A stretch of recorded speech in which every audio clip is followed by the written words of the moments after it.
నిన్న మాఘ పౌర్ణమి సందర్భంగా ఇక్కడ చూసినట్లయితే మోరతోట శివాలయం మీరిక్కడ దర్శనం చేసుకుంటూ ఉన్నారు. ఇక్కడ సముద్రపాయ కలుస్తుంది అని అంటారు ఇక్కడ. ఇక్కడ దానికి గుర్తుగా ఇక్కడ సముద్ర స్నానాలకి వస్తూ ఉంటారు. ఇక్కడ చేస్తే నది, సముద్ర స్నానం చేసిన పుణ్యం మనకు లభిస్తుంది అని ఇక్కడ చెప్తారు. ఇక్కడ మహాదేవుడు ఇక్కడ దర్శనమిస్తూ ఉన్నారు. ఈ ఆలయంలో స్వామివారైతే ఉన్నారండి లోపల. ఈ యొక్క మోరతోట శివాలయాన్ని నిన్నైతే సందర్శించడం జరిగింది. ఆ తర్వాత నిన్న సాయంత్రం మన శాంతి నిలయంలో శ్రీవారికి పున్నమి గరుడ సేవ అనేది జరిగింది. స్వామివారు సర్వాభరణాలను అలంకరించుకుని తన ప్రియ గరుడ వాహనం మీద ఆసీనులై మనందరికీ కూడా అనుగ్రహించారు. ముందుగా అయితే ఇక్కడ శివాలయం ఇట్లా అయితే ఉంటుందండి. మొత్తం కూడా చుట్టుపక్కల కూడా మొన్న ఈ మధ్యన వరదలు రావటంతో అవన్నీ కూడా పోయాయి. అంటే చుట్టూరు ఫెన్సింగ్ అవన్నీ ఉండేవి.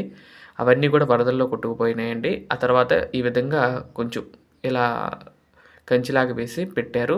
లేదంటే అక్కడ దాకా ఉంటుందండి. అయితే చాలా బాగుంటుంది. ఈ ఆలయము ప్రశాంతంగా ఉంటుందండి. ఇంకా చెప్పాలంటే కదా సండేస్ అలా వెళ్తే మాత్రం ఫ్రీగా ఉంటుంది. అంటే ప్రతిరోజు ఫ్రీగానే ఉంటుంది.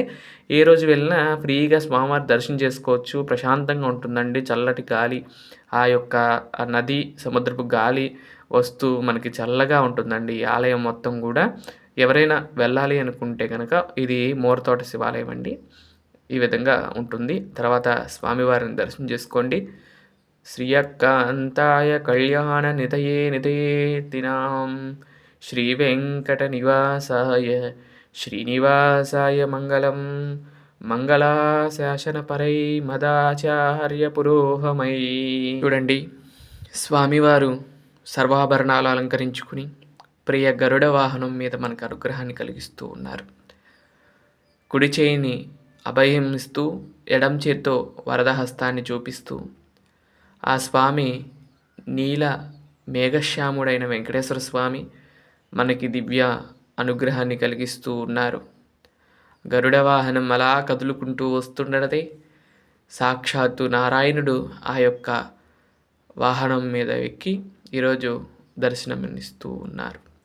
గరుడాల్వారు కూడా చూడండి ఎంత గంభీరంగా కనపడుతూ ఉన్నారో.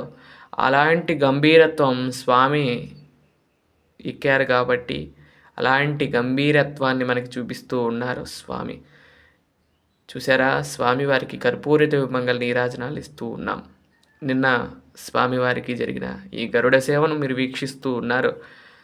మీ యొక్క మనోవాంఛలన్నీ కూడా తీరాలని ఆ యొక్క వెంకటేశ్వర స్వామి వారిని ఎల్లవేళలా కోరుకుంటూ స్వామివారికి ఈ విధంగా ఈ ఉత్సవాన్ని జరిపించడం జరిగింది.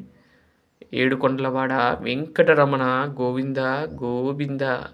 అలాగే స్వామి ఆ యొక్క ప్రియ గరుడ వాహనం మీద అలా కదులుతూ ఆ యొక్క శాంతి నిలయంలో ఒక ప్రదక్షిణంగా స్వామి మనకి దర్శనమిస్తూ ఉన్నారు. లక్ష్మీ ప్రభువైన వెంకటేశ్వర స్వామి ఆ లక్ష్మీదేవిని వక్షస్థలంలో నిలుపుకుని మరొక్క వైపు స్వామివారు అభయ వరద హస్తాలు ఇస్తూ తన భక్తులందరినీ కూడా అనుగ్రహించడం కోసం స్వామి మెల్లమెల్లగా అలా కదిలి వస్తూ ఇక్కడ శాంతి మొర అనే కార్యక్రమాన్ని అందుకుంటూ సేద తీరుతున్న స్వామిని దర్శనం చేసుకోండి. అలాగే ఇక్కడే అక్కడ మూలమూర్తి దర్శనం జరుగుతూ ఉన్నది. ఇక్కడ స్వామివారి యొక్క దర్శనం జరుగుతున్నది.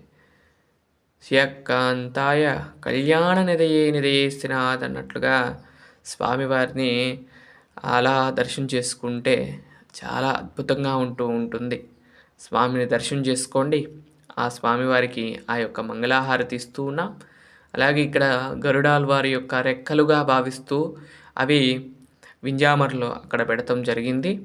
ఇవి స్వామివారికి ఎల్లవేళలా కూడా ఆయన రెక్కలతో వింజామరలు వీస్తూ ఉంటారట స్వామికి. అలాంటి దానికి గుర్తుగా వింజామరలను మనం యూజ్ చేయటం జరుగుతుంది స్వామివారి యొక్క తిరువారాధనలో. స్వామివారు చూడండి కొంచెం కదులుతూ అక్కడ నుండి కూడా బయలుదేరి శాంతి మొర విశేషమైన హారతులు అందుకుని అక్కడ నుండి మళ్ళీ బయలుదేరి స్వామివారు ప్రదక్షిణంగా ఆ యొక్క గంగోండ్ర మండపం అనే ఉంటుంది అక్కడకు, అంటే సేద తీరే మండపానికి చేరుకుని అక్కడ కాసేపు సేదతీరి, అక్కడ మళ్ళీ కర్పూరదేవి మంగళ నీరాజనాలు అందుకుని, అక్కడి నుండి కూడా మళ్ళీ బయలుదేరి ఆ యొక్క వాహన మండపంతో చేరుకోవటంతో శ్రీవారి యొక్క గరుడ వాహన సేవ అనేది పూర్తవుతూ ఉన్నది. చూడండి, నూతన ఆభరణం అలంకరించానని చెప్పా కదండీ! నేను తెచ్చాను కదండీ! చిలకల పూల్లో తెచ్చానని చెప్పా కదండీ! ఆ యొక్క నగ వేశాను. చూడండి, అసలు ఇంత నిండుగా ఉన్నారో చూడండి స్వామివారు. ఏదో ఎన్నో ఆభరణాలు వేసినట్టుగా ఉంది కదండీ! కానీ ఒక్క ఆభరణంతో చూడండి ఎంత లుక్ వచ్చేసిందో, మొత్తం గూడా చాలా లుక్‌గా వచ్చేసిందండి చూసినట్లయితే.